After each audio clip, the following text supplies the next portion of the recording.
Chào các bạn, chào mừng các bạn đã quay trở lại với kênh Nhịp Sống Nước Nga DT, chúc các bạn một ngày vui vẻ. Các bạn thân mến, hôm nay mời các bạn chúng ta cùng khám phá cầu mở ở Saint Petersburg nhé. Đi xem cầu mở luôn là tâm điểm của mọi du khách khi đến với thành phố xinh đẹp bên dòng sông Neva này. Người ta nói rằng, nếu đến với thành phố Saint Petersburg mà chưa đi xem cầu mở và chưa thưởng thức đêm trắng thì cũng giống như chưa từng tới đây. Ngoài lịch sử và văn hóa phong phú nhất, kiến trúc ấn tượng, nhiều công viên và cảnh quan đẹp tuyệt vời, Saint Petersburg còn có một đặc điểm ấn tượng khác, đó là thành phố nằm dọc theo sông Neva và giữa các kênh rạch chằng chịt, chính vì thế nó còn được gọi là thành phố trên sông Neva. Những cây cầu của Saint Petersburg cũng là biểu tượng chính và là một trong những điểm tham quan thú vị nhất của nó. Neva là một con sông rất khác thường. Nó bắt nguồn từ hồ Ladoga và chảy vào vịnh Phần Lan. Với chiều dài chỉ có 74 km, nhưng nó nổi tiếng là một trong những con sông sâu nhất ở châu Âu. Lưu lượng nước của sông Neva lên đến 2.500 mét khối mỗi giây. Khi xây dựng thành phố Saint Petersburg, các kiến trúc sư đã lấy cảm hứng từ kiến trúc của Amsterdam và Venice với các sông ngòi chằng chịt trong thành phố. Vào những ngày đó, Peter Đại Đế có mong muốn thành lập một cảng biển ở Nga với những hạm đội hải quân hùng mạnh, vì vậy ông đã quyết định xây dựng một thành phố với các kênh đào thay vì đường phố. Giữa những con phố là những cây cầu, vì Peter sợ rằng sự phát triển hiện đại của đô thị sẽ dần làm mất đi kỹ năng chèo thuyền của người dân. Saint Petersburg được biết đến với nhiều tên gọi khác nhau. Thành phố trên bờ sông Neva, cánh cửa vào châu Âu, Venice phương Bắc, người con tinh thần của Pierre Đại Đế, Ban Mi ra phương Bắc hay bảo tàng những cây cầu ngoài trời. Với hơn 800 cây cầu là những danh lam thắng cảnh nổi tiếng của vùng đất này, 13 trong số đó có thể đóng mở, theo số liệu năm 2008, phục vụ giao thông đường thủy, và ẩn chứa trong mỗi cây cầu là những câu chuyện riêng thú vị. Không phải ngẫu nhiên, cố đô nước Nga lại được mệnh danh là bảo tàng những cây cầu ngoài trời. Nhưng cái hay, cái đặc biệt hơn cả trong kiến trúc là những cây cầu này có thể mở ra được. Để không làm cản trở sự di chuyển của tàu bè trên sông Neva, người ta đã thiết kế và xây dựng những cây cầu có thể mở lên vào những khoảng thời gian nhất định trong ngày. Điểm đặc biệt này luôn là sự kiện thu hút rất đông khách du lịch và những ai thích sự tò mò khám phá. Khoảng thời gian tốt nhất để ngắm cầu mở là vào những đêm mùa hè không mưa.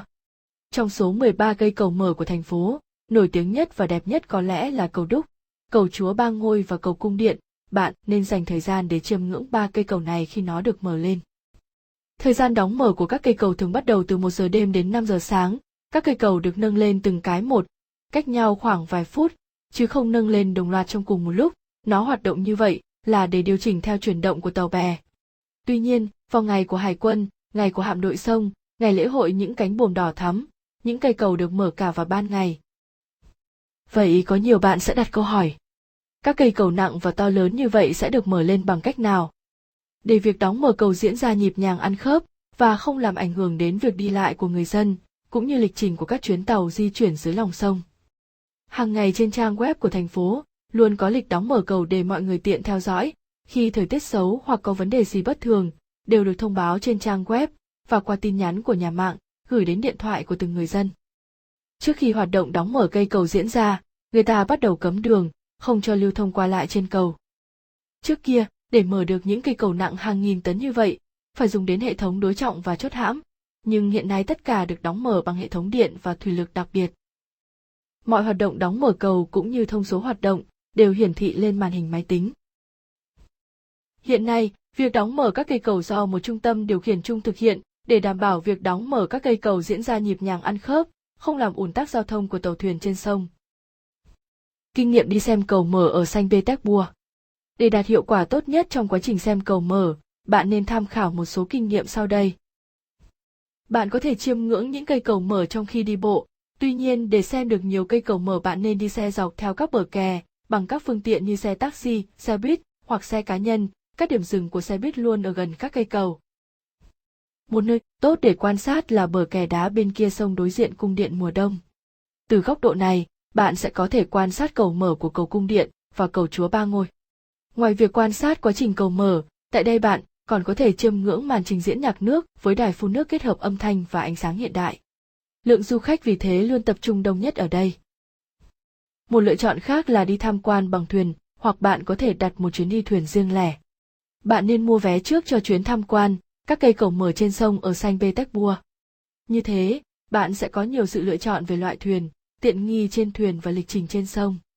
Bạn có thể chọn du thuyền ca múa nhạc, đặt chỗ ngồi thoải mái trên thuyền, hoặc nhà hàng trên thuyền, hoặc đơn giản chỉ là chỗ ngồi ngắm cảnh trên bong tàu vân vân. Điều này đặc biệt phù hợp và tuyệt vời trong những đêm trắng. Bạn có thể mua vé để xem mở cầu trước vài ngày. Thông thường, khi làm thủ tục sẽ không yêu cầu bạn phải thanh toán trực tuyến trước, bạn có thể thanh toán ngay tại quầy trước khi bắt đầu chuyến tham quan.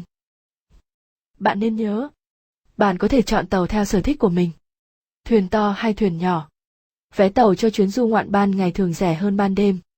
Ví dụ, nếu vào ban ngày, một chuyến đi thuyền kéo dài 1 giờ, bạn sẽ phải trả 700 rúp, thì vào ban đêm, bạn sẽ phải trả từ 800 đến 1.200 rúp. Tuy nhiên thời gian hành trình ban đêm sẽ lâu hơn một chút, tức là khoảng 1 tiếng rưỡi. Theo kinh nghiệm của tôi, nếu bạn muốn được chiêm ngưỡng cầu mở trọn vẹn nhất, thoải mái tầm nhìn nhất, và điều quan trọng là được ngắm nhiều cây cầu nhất, thì bạn nên đi xem cầu mở bằng thuyền. Đi thuyền bạn lại không sợ đói, vì trên thuyền luôn có dịch vụ ăn uống, và đặc biệt là bạn sẽ về đến nhà theo đúng thời gian, vì thuyền sẽ trả bạn về đúng nơi mà bạn đã xuất phát. Còn nếu các bạn muốn hòa nhịp vào không khí vui nhộn nơi đông người, thì tốt nhất bạn nên đi bộ và ra đợi xem cầu mở bên bờ sông phía đối diện với cung điện mùa đông. Lưu ý đối với những ai tự lái xe ô tô. Cần phải nghiên cứu kỹ các tuyến đường trước hành trình, vì khi cầu mở việc đi lại giữa hai bên bờ sông sẽ gặp rất nhiều khó khăn. Tại các điểm tham quan cầu mở ở Saint Petersburg là một trong những điểm thu hút khách du lịch nhất trong thành phố. Do đó, nếu bạn muốn thưởng thức một cách thoải mái, bạn phải luôn nhớ là sau khi xem xong làm thế nào để về được khách sạn, nếu như bạn không muốn tụ tập tại các quán bar hoặc vui chơi ngoài đường đến tận sáng. Mặc ấm là điều cần thiết. Ngay cả trong những tháng mùa hè, ở Saint Petersburg cũng rất trong lành và có thể thấy lạnh rõ rệt do gió từ vịnh Phần Lan thổi vào. Ban ngày nhiệt độ ở đây có thể lên tới 30 độ C, nhưng ban đêm sẽ rất lạnh. Bạn nên mặc áo len hoặc áo chống gió, tốt nhất là có mũ trùm đầu. Có thể mang theo áo mưa hoặc ô. Ngoài ra bạn nên chuẩn bị đầy đủ dung lượng pin cho điện thoại và thiết bị ghi hình, và không thể thiếu đó là gậy tự sướng, để có thể quay phim chụp ảnh trong những khoảng không gian chật hẹp, đông người và không bị mỏi tay. Tất nhiên, bạn cũng đừng quên mang theo nước uống và đồ ăn nhẹ để đề phòng không kịp về nhà đúng giờ. Các bạn thân mến, chúng tôi xin khép lại video tại đây. Chúc các bạn sẽ có những chuyến đi thật thú vị.